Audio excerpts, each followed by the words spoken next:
Assalamualaikum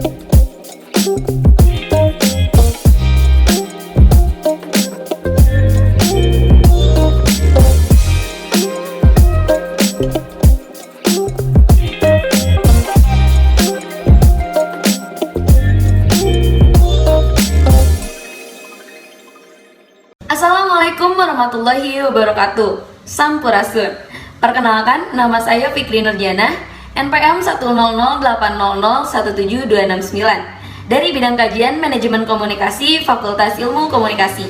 Di sini saya akan mempresentasikan hasil penelitian saya dengan judul Tradisi Seni Beluk sebagai Komunikasi Budaya untuk Melestarikan Kebudayaan di Kampung Adat Cikondang.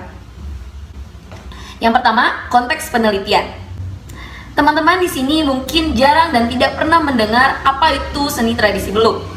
Tradisi seni beluk memiliki artian dari dua kata, yaitu ba dan aluk. Ba memiliki artian besar dan aluk memiliki artian digorowokeun atau diteriakan. Jadi, beluk memiliki artian yaitu laguan atau syair yang nyanyinya diteriakan atau digorowokeun. Tradisi seni beluk ini sudah jarang ditemui di zaman sekarang ini. Namun, di Kampung Adat Cikondang yang bertepatan di Desa Lamajang, Kecamatan Pangalengan, Kabupaten Bandung, tradisi seni beluk ini masih dilestarikan dan masih ada keberadaannya. Tradisi seni beluk ini merupakan tradisi khas Sunda yang mungkin sudah jarang ditemui dan jarang kita dengar keberadaannya.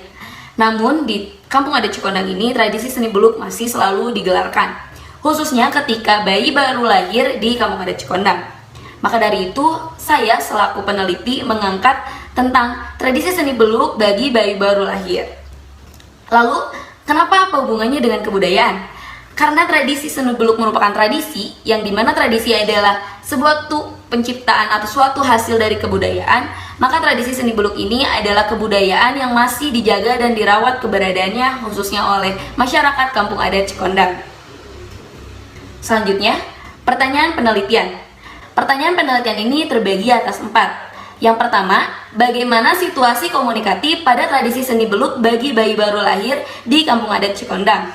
Yang kedua, bagaimana peristiwa komunikatif pada tradisi seni beluk bagi bayi baru lahir di Kampung Adat Cikondang? Yang ketiga, bagaimana tindak komunikatif pada tradisi seni beluk bagi bayi baru lahir di Kampung Adat Cikondang?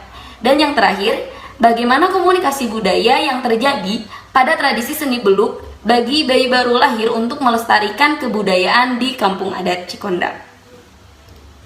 Selanjutnya, metode penelitian. Metode penelitian yang digunakan yang pertama menggunakan paradigma non-positivistik, yaitu menggunakan konstruktivisme. Selanjutnya, menggunakan metode kualitatif dengan pendekatan etnografi komunikasi. Selanjutnya, teknik pengumpulan data menggunakan teknik wawancara, observasi lapangan, dan juga analisis dokumen. Dan teknik analisis datanya menggunakan deskriptif, analisis, dan interpretasi. Pembahasan, situasi komunikatif. Pada tradisi seni beluk ini, situasi komunikatifnya terjadi ketika di mana tradisi seni beluk ini bisa dilaksanakan ketika bayi baru berusia 7, 11, dan 40 hari. Biasanya diselenggarakan ketika sudah melakukan yang namanya akikahan. Lalu digelarlah tradisi seni beluk ini sebagai hiburan dan bentuk rasa syukur.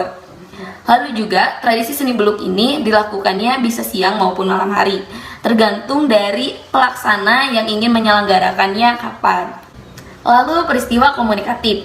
Pada peristiwa komunikatif ini terbagi atas banyak, dan salah satunya adalah berupa tujuan, di mana tujuan dari tradisi seni beluk ini sebagai bentuk pendidikan, pembentukan akhlak, dan juga tata krama. Pada tradisi seni beluk ini juga di mana di peristiwanya disampaikan tentang bagaimana penyampaian lagu atau syair dari tradisi seni beluk ini. Tradisi seni beluk ini menyampaikan lagunya menggunakan pupu barja, di mana biasanya pupu yang disampaikan dalam tradisi seni beluk bagi bayi baru lahir ini yaitu 5 pupu. Yang pertama ada pupu asmarandana, pupu kinanti, pupu sinom, pupu dangdanggula, dan pupu ngijil. Tindak komunikatif. Tindak komunikatif yang terjadi pada tradisi seni beluk ini terbagi atas 2 bagian, yaitu ada komunikasi verbal dan komunikasi non-verbal. Komunikasi verbal dapat kita lihat ketika seperti saat disampaikannya lagu, saat dibawakannya pupu tersebut, itu merupakan suatu tindak komunikasi verbal karena menggunakan bentuk langsung disampaikan dari penyair kepada hadirin yang hadir. Kemudian juga komunikasi nonverbal bisa dilihat dari ketika hadirin yang hadir di ruangan tersebut duduk melingkar. Hal itu sebagai suatu bentuk tindak komunikasi di mana hadirin yang hadir itu adalah kedudukannya sama rata. Kemudian juga pelaksana menyiapkan makanan dan minuman di lingkaran tersebut sebagai bentuk rasa syukur dan juga menghargai ataupun menghormati hadirin yang hadir di acara syukuran tersebut. Lalu komunikasi budaya.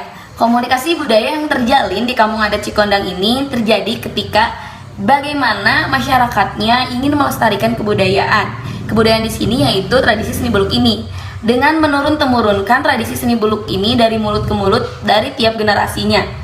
Hal ini tak lepas dari suatu bentuk komunikasi, di mana komunikasi yang terjalin masih sangat baik sehingga tradisi seni buluk ini masih dipertahankan dan diturun-temurunkan ke tiap generasinya.